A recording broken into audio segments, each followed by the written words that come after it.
Bonjour et bienvenue dans cette toute nouvelle vidéo dédiée au terminal et aux étudiants qui sont en études supérieures. Donc dans cette vidéo de mathématiques, l'objectif va être très simple, c'est de faire un récapitulatif sur tout ce que vous savez autour de la fonction exponentielle. Donc on va passer en revue toutes les définitions et propriétés que vous avez vues sur cette fonction-là. Ok. Je vais globalement pas démontrer grand-chose, ok, si ce n'est qu'un résultat que vous avez passé en revue en première et terminale que vous n'avez peut-être pas démontré, ok, concernant les propriétés de la fonction exponentielle. Et voilà, voilà, donc je vais pas m'éterniser. C'est parti mon kiki. Alors, là, en général, quand on parle de fonction exponentielle, déjà, première chose, vous pensez à un certain nombre, ok. Un certain nombre qu'on va définir, parce qu'en effet, la base de la fonction exponentielle, c'est ce qu'on appelle le nombre de Euler, ok. Bravo. Donc, définition, on appelle le nombre d'Euler. Donc, de l'heure, pourquoi de l'heure? Parce que tout simplement, c'est lié à ce mathématicien-là qui a travaillé autour de la fonction associée à ce nombre, qui est la fonction exponentielle. Donc, on appelle le nombre de l'heure le nombre E, ok? Donc, ça, c'est son nom. Tel que il a deux propriétés. En valeur absolue, enfin, en valeur approchée plutôt, E, c'est égal à 2,718 et un certain nombre de décimales. C'est ce qu'on appelle un nombre irrationnel, par ailleurs. Et on le verra, mais du coup, ln de E, c'est égal à 1. Alors, ln, ici, ça désigne la fonction logarithme népérien. Ok. Et bon, pour l'instant, je ne peux pas vous en dire grand-chose. Enfin, non, vous avez déjà vu un certain nombre de choses là-dessus en classe de terminale, mais pour ceux qui auraient oublié complètement, tout simplement, que c'est que la fonction logarithme népérien, c'est tout simplement la fonction réciproque de la fonction exponentielle. Alors, je ne vais pas trop en dire plus, mis à part cela, parce que sinon, je vais trop me spoiler, en fait, parce que justement, c'est l'objet de la prochaine vidéo, où on va parler de la fonction logarithme népérien. Et donc, avant de parler de cette fonction logarithme népérien, il faut tout simplement, dans un premier temps, définir ce fameux nombre de R. Alors, une fois qu'on a défini ce nombre de R, pourquoi il est si important? Parce qu'en effet, le nombre de R, c'est ça qui est la base de la fonction exponentielle. Ok. Alors, petit aspect historique rapide. Je vais essayer d'être rapide parce que sinon la vidéo va durer encore 50 plombes et j'ai pas envie. Donc, j'ai pas envie qu'elle dure 50 plombes, même si ça me passionne de vous parler de la fonction exponentielle et son histoire.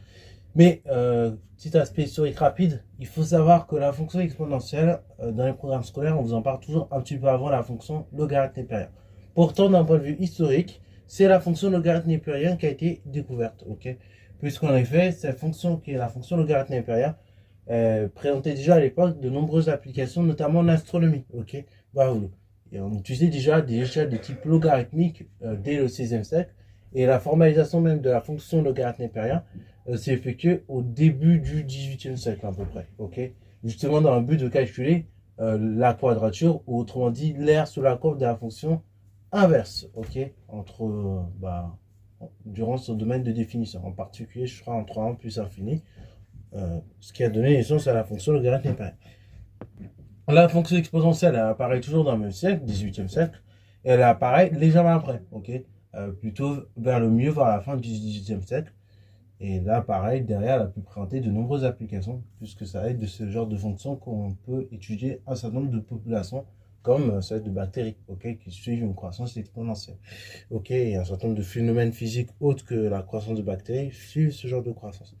Alors, fermeture de ces parenthèses historiques. Maintenant, revenons sur une fonction exponentielle. Donc là, on va rentrer vraiment dans la définition de la fonction exponentielle. Ok, voilà. Et donc, définition de la fonction exponentielle. La fonction exponentielle, pour le coup, sa définition, elle va pas changer. Ok, c'est exactement la même que celle qu'on nous donne au lycée. C'est-à-dire que la fonction exponentielle, elle est définie et dérivable sur R. Et en plus de définie dérivable sur R, sa dérivée, c'est elle-même. Ok, donc, définie dérivable sur R, de dérivée elle-même, voilà, comme ceci. Alors, la fonction exponentielle, d'ailleurs, on va la noter dans un premier temps exp. Ok. Et après, je vais vous expliquer pourquoi on emploie la notation e puissance x. Ok. Voilà. Bien que ça pourrait faire passer à des puissances, mais on va voir pourquoi, en fait. Ok. Alors, du coup, sa dérivée, c'est elle-même. Et troisième chose aussi, c'est que exponentielle de 0, donc la valeur de cette fonction en 0, c'est 1. Ok, bravo. Ça, c'est une première définition de la fonction exponentielle.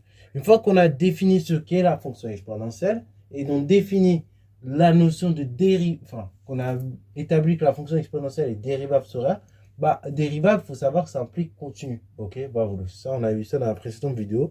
Ça faisait partie des fameuses propriétés sur la dérivabilité et la continuité qu'on ne démontre pas pour l'instant parce que pas suffisamment d'outils. Mais pareil, donc dérivable implique continu, bah là c'est le cas du coup. On a dit que la fonction exponentielle, elle est dérivable sur R, de dériver elle-même, ok. Comme elle est dérivable sur R, bah ça implique nécessairement que la fonction exponentielle est continue sur R, ok. Donc là, première chose, on va mettre un S. La fonction exponentielle est continue sur R. Ça, c'est la première chose. Une fois qu'on a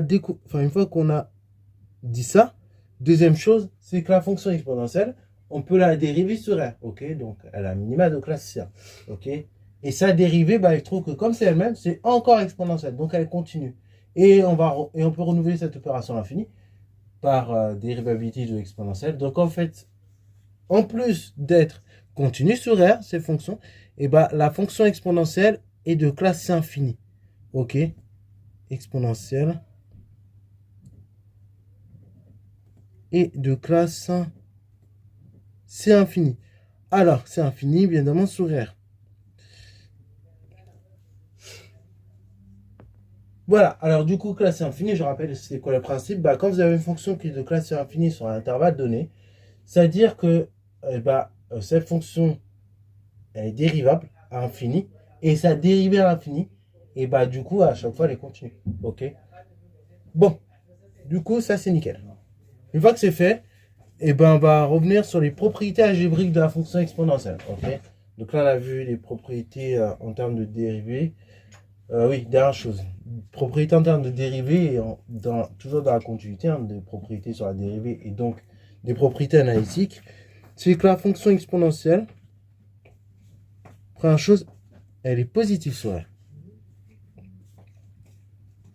La fonction exponentielle est strictement positive sur R et strictement croissante sur R.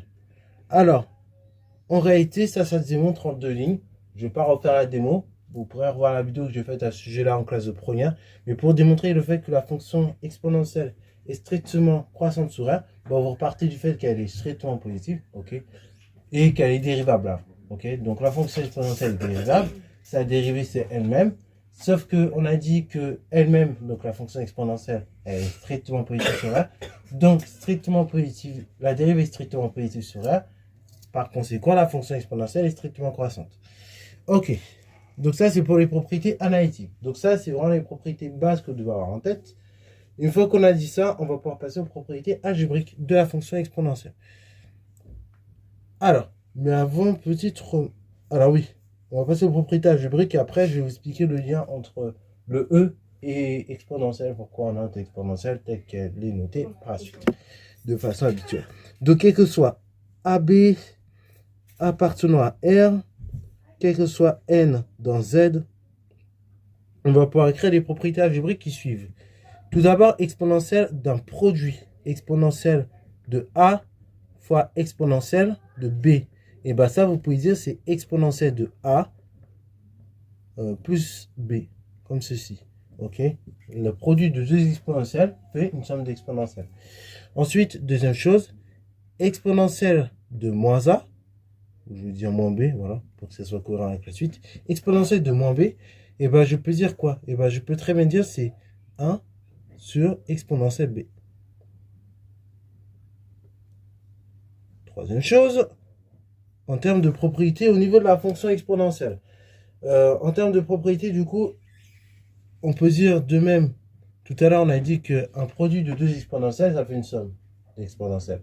Et bien là, on va avoir à peu près la même propriété si je combine la propriété 1 et la propriété 2. La propriété 2, je vais arriver. C'est que exponentielle de A sur exponentielle de B, bah, ça me donne exponentielle de A moins B. Et dernière propriété concernant les fonctions exponentielles, c'est que exponentielle de a de tout à la puissance n, c'est égal à exponentielle de a fois n. Ok, bravo. Et ça, c'est vrai quel que soit n dans z. Ok, bravo. Du coup, c'est ça que je vais vous démontrer. C'est le seul résultat d'ailleurs qu'on va démontrer vraiment dans cette vidéo. Parce que je trouve la démonstration assez pertinente et que très souvent, elle n'a pas été menée au collège, voilà, au lycée, pardon, quand on vous a introduit la fonction exponentielle. Donc, je vais vous montrer ce résultat. Ok. Alors, comment on démontre? Alors, avant de vous démontrer ce résultat-là, juste petite chose. Petite remarque. Donc, on a la fonction exponentielle, on a dit qu'en 0, et bah, tout simplement, elle vaut 1. Ok, bravo. Et en 1, il faut savoir que exponentielle de 1 égale à U. Ok, bravo. Donc, c'est égal au nombre de l'air. Et donc, si vous regardez un peu toutes ces propriétés-là, celle-là, celle-là, celle-là, et ben normalement, vous reconnaissez assez rapidement des propriétés similaires aux fonctions puissance, ok, aux puissances que vous avez vues au collège ou au lycée. Et donc, normalement, bah, ça saute assez aux yeux que bah, si j'applique toutes ces propriétés-là comme elles sont là avec le E, et ben on reconnaît facilement les propriétés de puissance. Et donc, de façon très simple, désormais, c'est-à-dire que quel que soit x appartenant à R, si j'applique ma propriété précédente, exponentielle de x, bah, ça me donne exponentielle de 1 fois x. Mais exponentielle de 1 fois x, c'est quoi? Et bah, c'est tout simplement égal à la chose suivante. C'est égal à exponentielle de x de tout puissance 1. Ok. Et donc ça aussi, on peut l'écrire comme e puissance x. Ok, voilà. Et ça d'ailleurs, ceci, on peut l'inverser, on peut dire c'est... alors là, pour le coup, ça demande d'admettre... Ça, pour le coup, pour l'instant, je vous laisse l'admettre que c'est vrai. Ça, c'est vrai aussi pour des puissances non entières. Mais on peut très bien se dire c'est exponentielle de 1 de toute puissance x. Ok, exponentielle de 1 fois x, c'est exponentielle de x de toute puissance 1, mais c'est aussi égal à exponentielle de 1 de toute puissance x, qui est égal à e puissance x. Alors ça, bon, c'est vrai, c'est pas évident à admettre.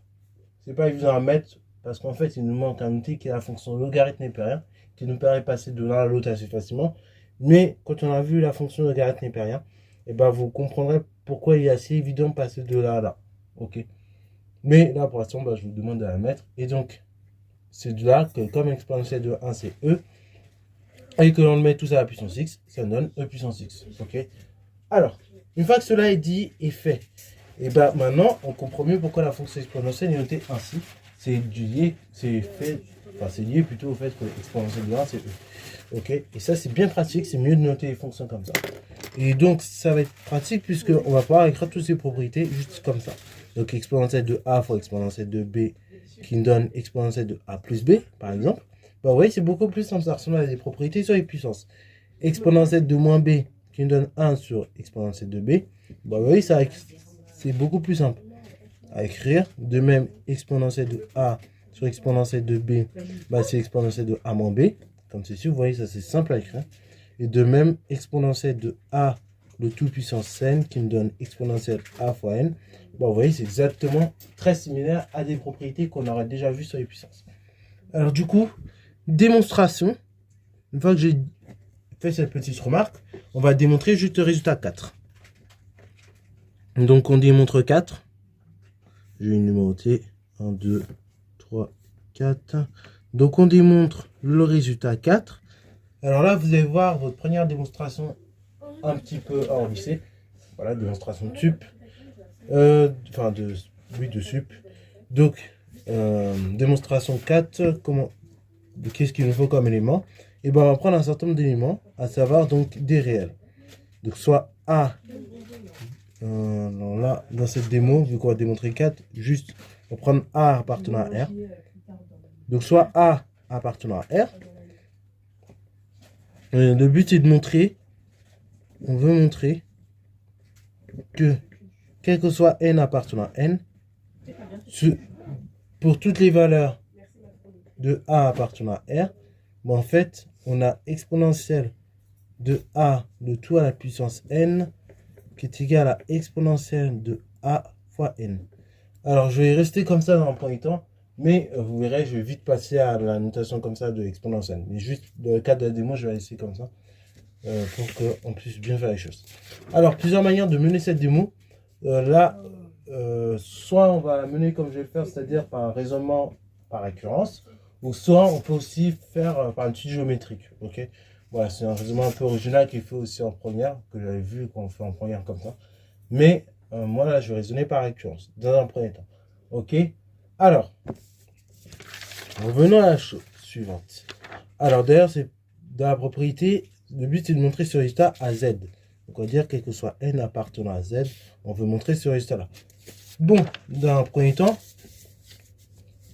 comme c'est un peu compliqué de montrer le résultat à tout l'ensemble des nombres relatifs, je vous propose de le montrer effectivement par récurrence sur l'ensemble N. Donc, on montre le résultat 4 par récurrence sur N. Alors là, du coup, attachez-vous bien les oreilles. Je vais vous montrer comment on rédige correctement une récurrence. Ok. Bon, pas la meilleure des récurrences, enfin pas une récurrence digne des mathématiciens les plus brillants, mais une récurrence qui passe. Ok. Et qui est propre quand même. Donc, une récurrence, c'est toujours la même chose. Il faut vous imaginer une pile de dés. Ça, le principe n'a pas changé. Donc, pile de dés, une pile de dés alignée les uns à la suite des autres. Qu'est-ce qu'on va faire dans une récurrence? Le but, c'est de montrer que tous les dés vont tomber. Ok? Tous les dés de la file vont tomber. Comment je montre ça? Et ben, je montre dans un premier temps que le premier dé tombe. Ok? Ça, c'est l'initialisation. Ensuite, une fois que j'ai montré ça, dans le second temps, je montre que, comme je fais tomber le premier dé, et ben, un rang, je place un rang quelconque, et je suppose que au rang quelconque, mon domino tombe. Et donc, je vais essayer de montrer que le domino qui est au rang n plus 1 plus tard va également tomber. C'est tel le cas que j'ai montré que le premier domino tombe. Et ensuite, que j'ai supposé que comme le domino au rang n il tombe, ça implique nécessairement que d au rang n plus 1 tombe. Tous les dominos plutôt de la série ils tombent. Ok? Donc c'est exactement ça qu'on va faire. Donc pour n appartenant à l'ensemble des entiers naturels, on va donc poser la propriété à démontrer. Donc on pose Pn, c'est quel que soit A appartenant à quel que soit A appartenant à R, exponentielle de An, c'est égal à exponentielle de A, de tout à la puissance n. Ok? Voilà. Donc ça, c'est la propriété que je vais démontrer. Tout d'abord, on initialise. Donc l'initialisation, on va tester la propriété au rang n égale à 0. Donc, pour n égale à 0. Donc, qu'est-ce que l'on a? D'une part, on va avoir l'exponentielle de a, le tout puissance 0. Donc là, on va dire soit a appartenant à R. Parce que je vais démontrer un résultat pour tout a appartenant à R et quel que soit n appartenant à n. Bon, le cas du quel que soit n appartenant à n, on a dit on raisonne par récurrence. Donc, du coup, ce qu'on va faire, hein, là, j'ai bien précisé n égale 0 dans le premier temps pour l'initialisation. Et en revanche, le a, comme je vais démontrer que ce résultat est vrai pour tout a, j'en prends un, voilà, n'importe lequel qui appartient à R, et je démontre le résultat déjà en rang n égale 0.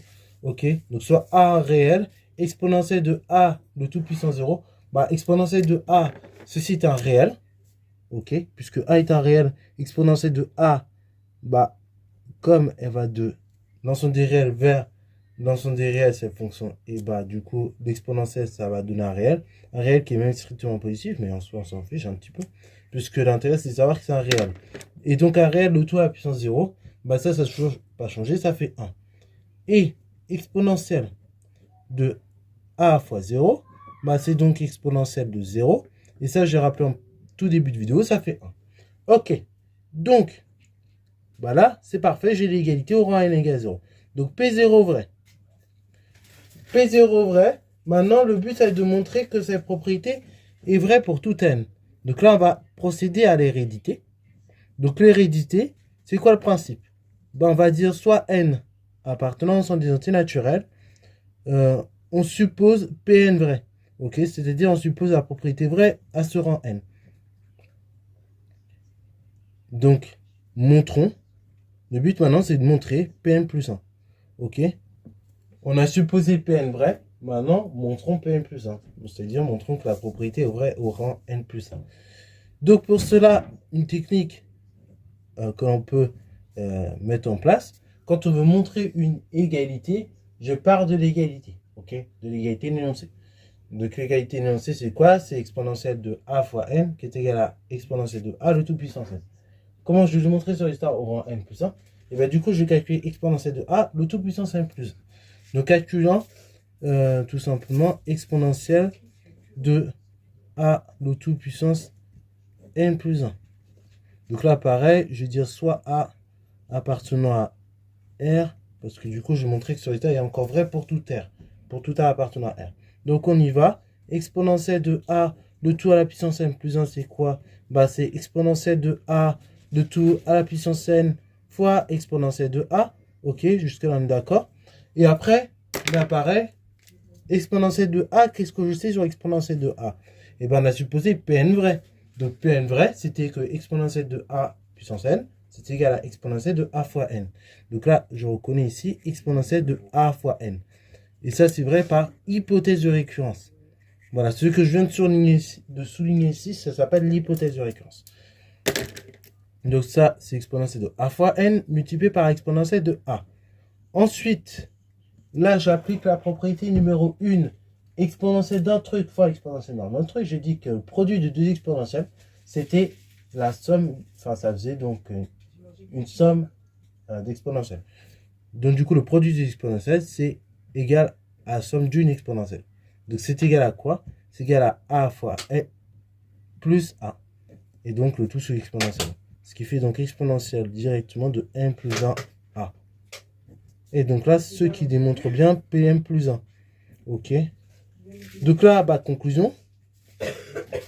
Par principe de récurrence, quel que soit n appartenant à n, quel que soit a appartenant à z, on a bien Pn vrai, c'est-à-dire exponentielle de a de tout puissance n qui est égal à exponentielle de a fois n. Ok, donc ça c'est vrai par principe de récurrence. Donc là je vais vous montrer mon résultat sur n.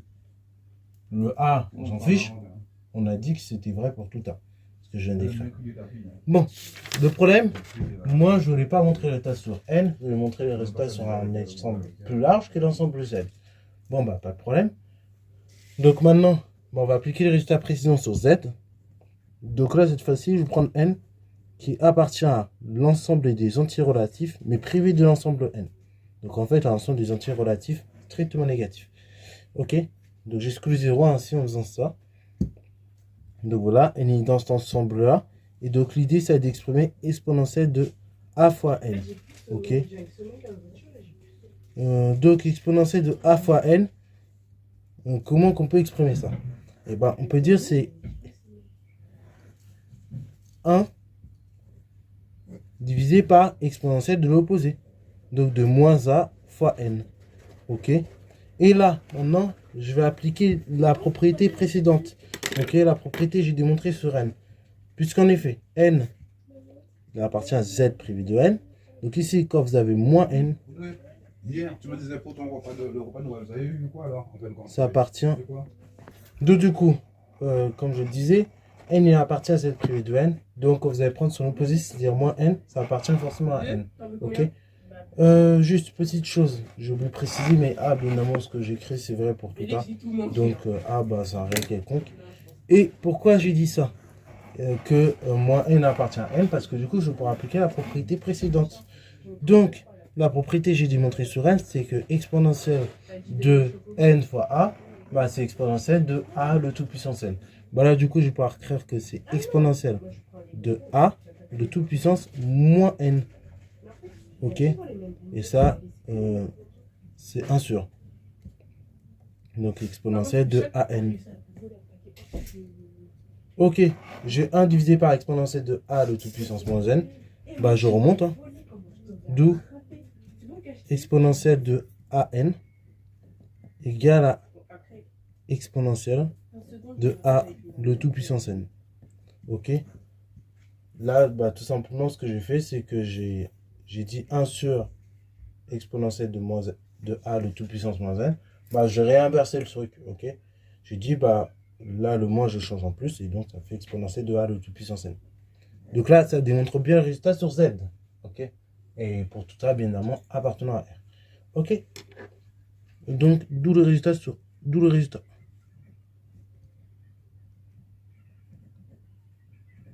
Donc voilà.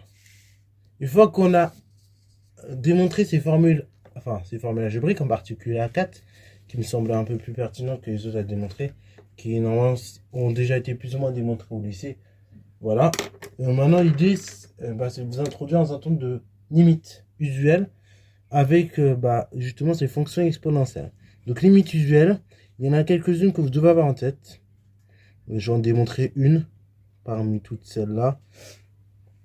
Donc parmi les limites usuelles, vous avez la limite lorsque x tend vers plus infini de exponentielle x sur x qui vaut plus infini. Alors qu'est-ce que c'est que ce résultat qui paraît plus théorique qu'autre chose? Et bien pour cela, il faut vous imaginer la courbe de exponentielle. C'est vrai que je ne vais pas dessiner d'ailleurs. La courbe de la fonction exponentielle, c'est à cette allure-là. Ok. Voilà, donc y égale exponentielle x. Et donc je suis en train de dire par ce résultat que tout simplement la fonction exponentielle est en train va battre la fonction identité. Donc c'est-à-dire que la différence, l'écart qu'il y a entre ces deux droites bleues, bah, pour des valeurs de x qui s'étendent à l'infini, et bah, cet écart-là, il est infini. Ok. Bah, ce qui veut dire que la fonction exponentielle bat du moins toute fonction, enfin la fonction qui a x associe x. Ok. Et de façon générale, on peut encore plus généraliser la fonction exponentielle bat toute fonction puissance. Ok. Voilà.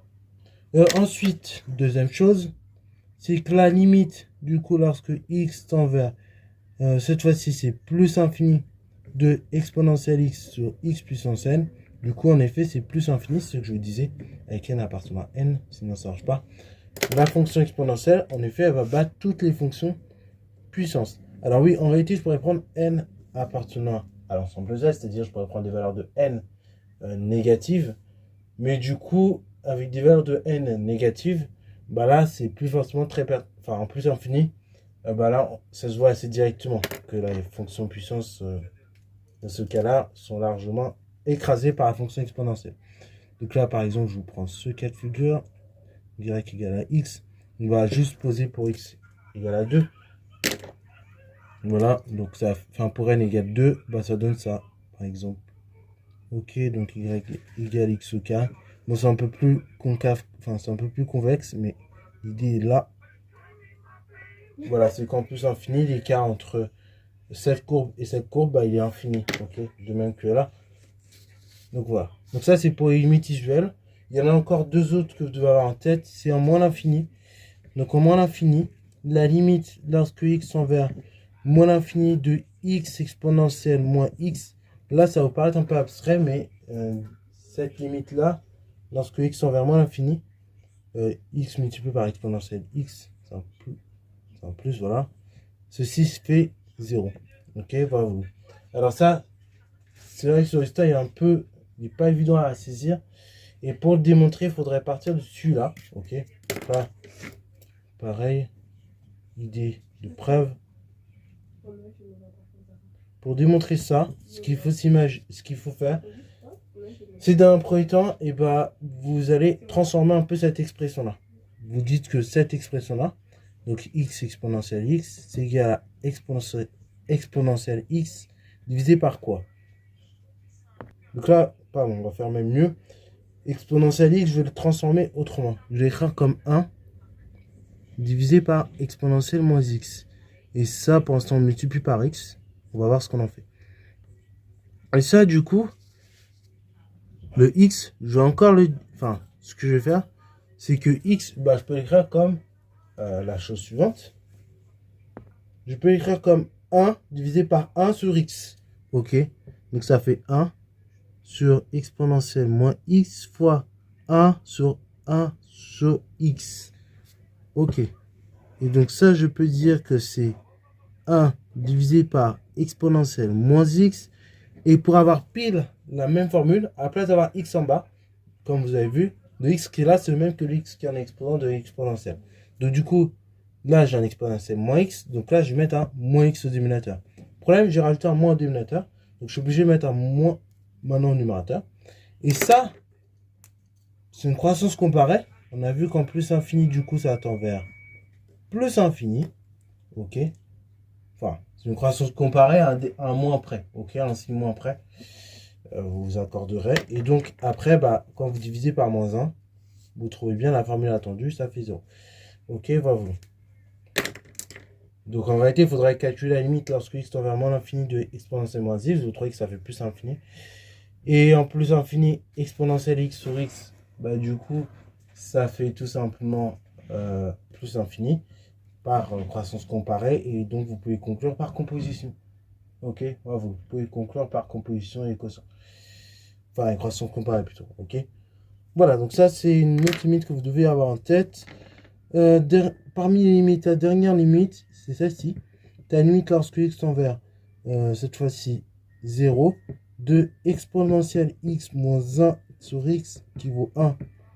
En réalité, cette limite, elle se trouve assez, c'est assez évident quand on a l'idée de pourquoi cela. Il y a deux façons de le voir. Une première façon de le voir, c'est tout simplement, voilà, pour que vous puissiez visualiser. Donc, si vous prenez la courbe de la fonction, donc ça, d'un point de vue graphique, prenez cette fois-ci non plus la courbe de la fonction exponentielle, mais exponentielle de x moins 1. Donc, ça va vous donner ça. En termes d'allure, avec une asymptote horizontale, d'équation y égale à moins 1. Donc, ça va vous donner ce genre de courbe-là. Donc, y égale exponentielle x moins 1. Et donc, si vous calculez tout simplement le coefficient directeur de la tangente à l'origine, qui a cette allure-là, bon, c'est un peu mal dessiné, mais voilà l'idée à peu près. Et ben, vous trouvez que y égale à x, et donc le coefficient directeur de cette tangente-là, c'est égal à 1. Ok, voilà.